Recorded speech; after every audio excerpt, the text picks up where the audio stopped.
and welcome to Indus News Live from Islamabad. I'm Hira Mustafa and these are the headlines.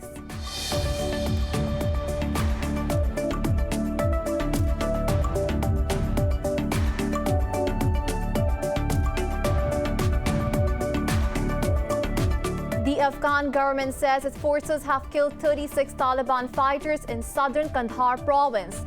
The Defense Ministry says 5 other fighters were wounded during the operation in the AFGHANISTAN district of the province. Meanwhile, the Taliban have claimed that the government forces attacked a Red Cross convoy in the district.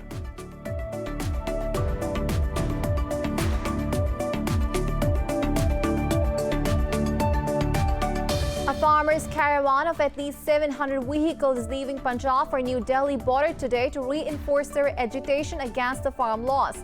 A union leader says around 10,000 farmers from Punjab will be coming with sufficient ration. This comes as the government blocked mobile internet services in several areas around New Delhi amid farmers' protest.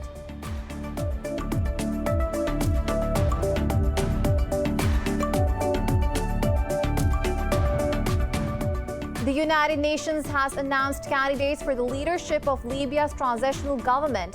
The UN's Libya Support Mission says 24 candidates have been named for the Presidential Council and 21 for the Prime Minister's office. The 75 participants of Geneva peace talks will vote next week to pick the 3-person Presidential Council and a Prime Minister.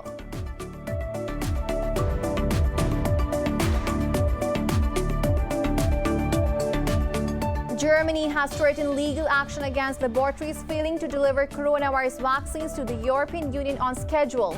Tension over delays in vaccine distribution mounting as most of the European countries fall short of supplies. Meanwhile, Mexico has reported nearly 1,500 deaths overnight, taking the country's toll over 158,000.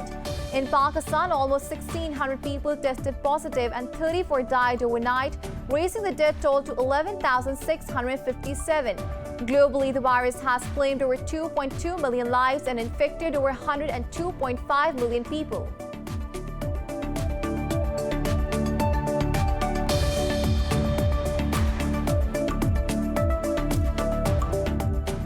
And in football, Bayern Munich have outclassed Hoffenheim 4-1 in their Bundesliga encounter. Goals from Jerome Boateng, Thomas Müller, Robert Lewandowski and Serge Gnabry secured Bayern's comfortable win. Bayern are now 7 points clear on top of the German league with 45 points.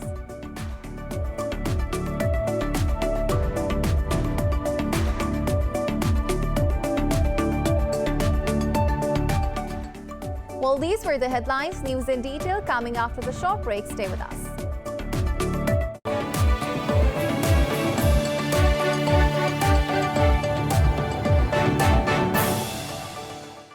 Welcome back. Now the news in detail. We start from Afghanistan, where the government says its forces have killed 36 Taliban fighters in the southern Kandahar province. The Defense Ministry says 5 other fighters were wounded during the operation in the AFGHANISTAN district of the province.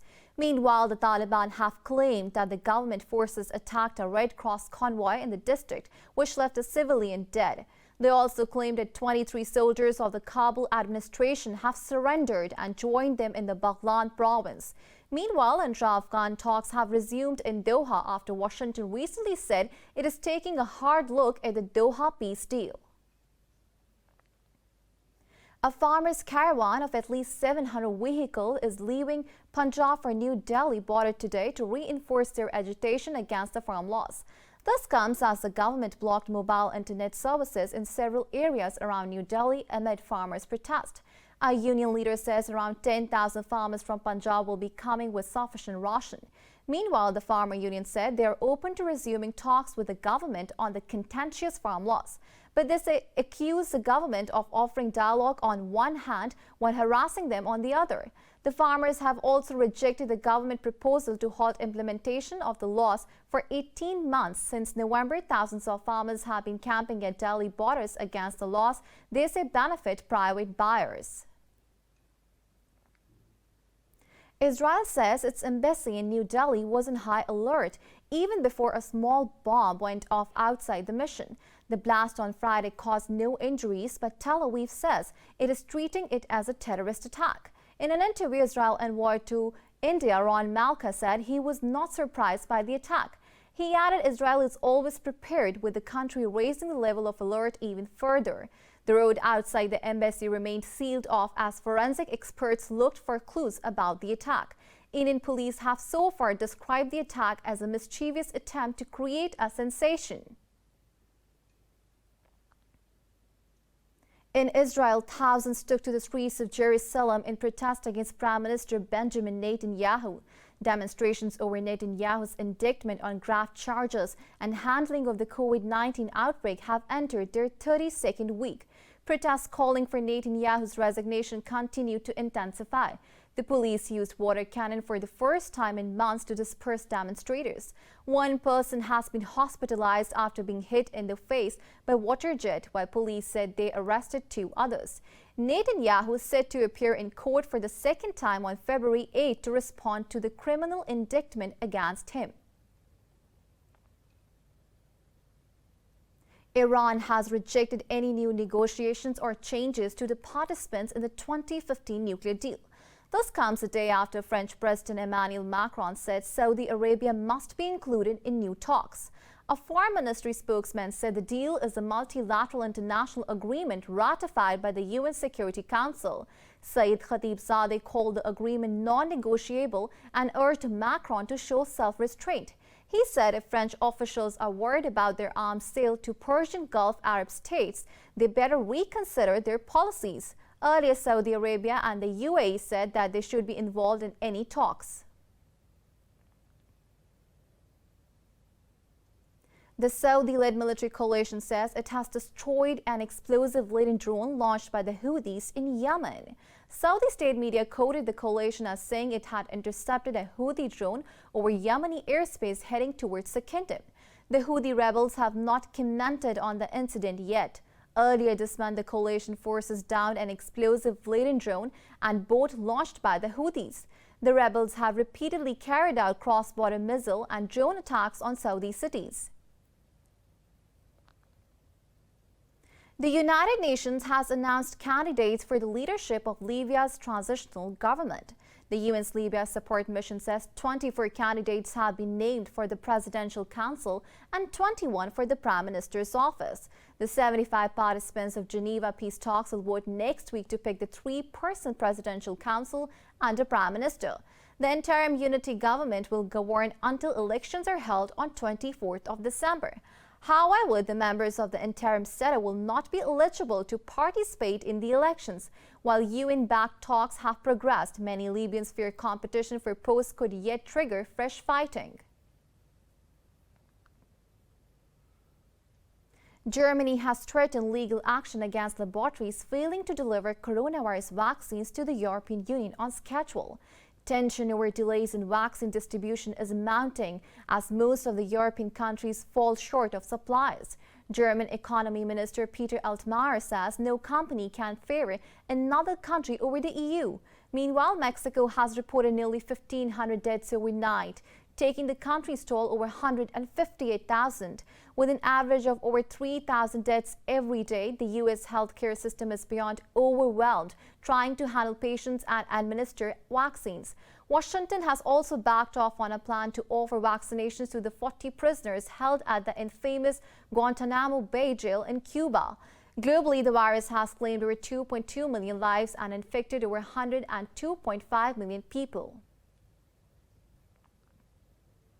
Pakistan has set out a comprehensive strategy for COVID-19 vaccination across the country.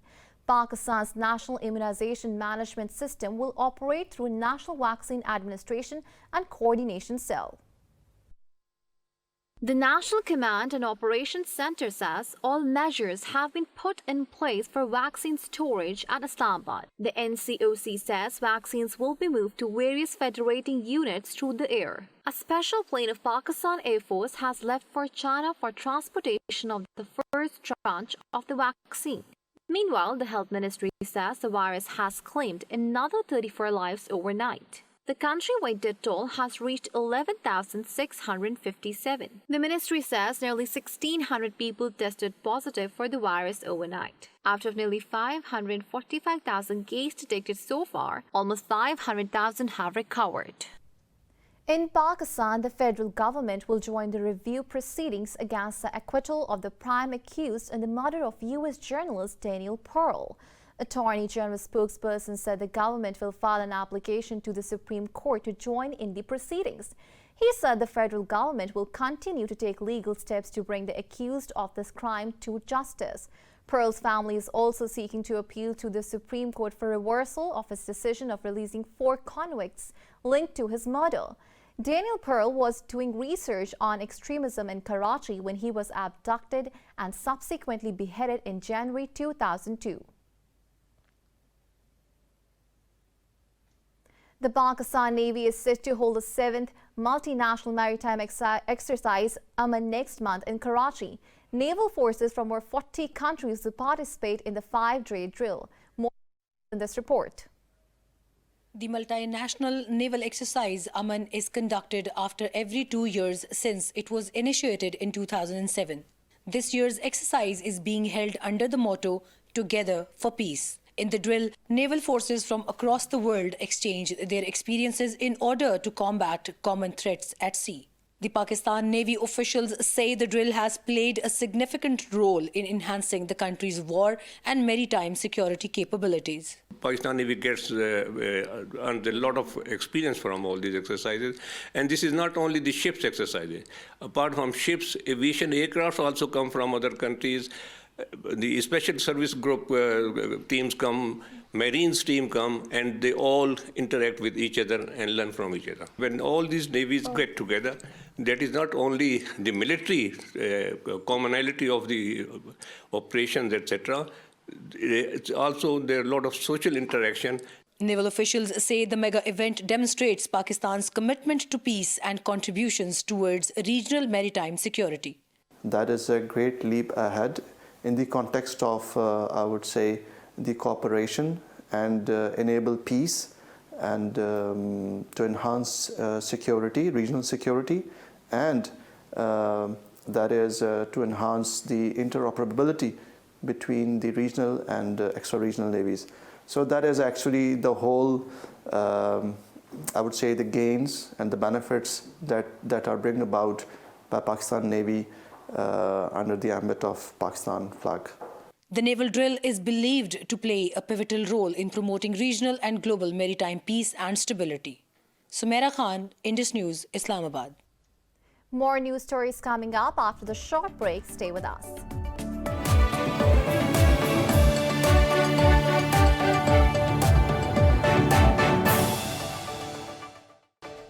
Welcome back. A Norwegian lawmaker has proposed the Black Lives Matter movement for the Nobel Peace Prize. The movement started after the killing of an unarmed black man by a U.S. police officer in May last year. Socialist lawmaker Peter Eider said the incident fueled protests in the U.S. and later spread to other countries. He said the BLM has become one of the strongest global movements to deal with racial injustice. Several others names mooted for the prize include WikiLeaks founder Julian Assange and former U.S. President Donald Trump. The Nobel Prizes will be announced at the start of the October. French police have detained 26 people as protesters took to the streets against the controversial security law. The law restricts the filming and publicizing images of police brutality. According to Interior Ministry figures, over 32,000 people turned out to protest across the country. The demonstrators clashed with police who used water cannons to disperse them. President Emmanuel Macron's government has said it would rewrite the law, but protesters are calling for a complete repeal. I won't say there is a form of weariness. On the contrary, today, the fact that there are people, it proves there is a continuity in this movement. We believe in this, and that's why we are still here today. The group against the global security law protests daily. We are here as well to support this group and support these protests, which are more than essential today. The Europe bears the brunt of the economic impact in the wake of COVID-19. With 92 million people already in poverty, a UN special reporter has warned that Europe's poverty figures could peak in autumn 2021. More details in the following report. COVID-19 is taking its toll on the world. causing deaths, illnesses, and economic despair. And Europe is no exception. United Nations Special Rapporteur on Extreme Poverty, Olivier de Schutter, has warned that millions of people in the EU still live in poverty. Today, we still have 92 million people in poverty, more than 1/5 of the European population, and even more troublesome, we have a growing number of working poor, people who work but are paid too low wages and thus are at risk of poverty. 20 million workers in the EU, 9% of people who are working poor, and that is extremely problematic. De Schutter says poverty affects 20% of the European Union's citizens. He said the pandemic has also increased inequalities. We need more recommendations to have progressive taxation schemes. We need more recommendations to ensure that wages increase in line with productivity gains. We need, in other terms, the European semester framework to become much more social and to have a better balance between the economic and the social in the European governance system. UN Rapporteur de Schutter is expected to present his final report at the UN Human Rights Council in Geneva in June 2021. An airport for flying cars will thrust the central England city of Coventry into the future later this year. The project is aimed at demonstrating how air taxis will work in urban centers in years to come. More about this futuristic airport in this report. Urban Airport, a British-based startup, has partnered with car giant HOUTHI to develop the infrastructure. It will come into play when flying cars take to the skies and transport people and goods around. With UK government backing and Hyundai Motor Group's backing, we'll be realising the first fully operational urban airport in the world, actually, in Coventry later this year. And that's really exciting because Coventry is a city centre location. So it's a real urban location, and it's well connected by road, pedestrian connectivity, but also rail. Urban Airport was selected by a government program aimed at developing zero-emission flying and air vehicles. It won a $1.65 million grant to help fund the temporary installation of the airport in Coventry city centre. And so with government mandates in the UK of carbon net zero by 2050, and in other countries even earlier than that, I think we need to start to accelerate the migration to more sustainable modes of transport. And whilst electric vehicles are coming, finally, the infrastructure to support electric vehicles has been lagging, and we're kind of playing catch up. From November, visitors to Coventry will be able to see what a flying car airport looks like. They will see a passenger-carrying drone and an operational electric vertical takeoff and landing vehicle on the landing pad.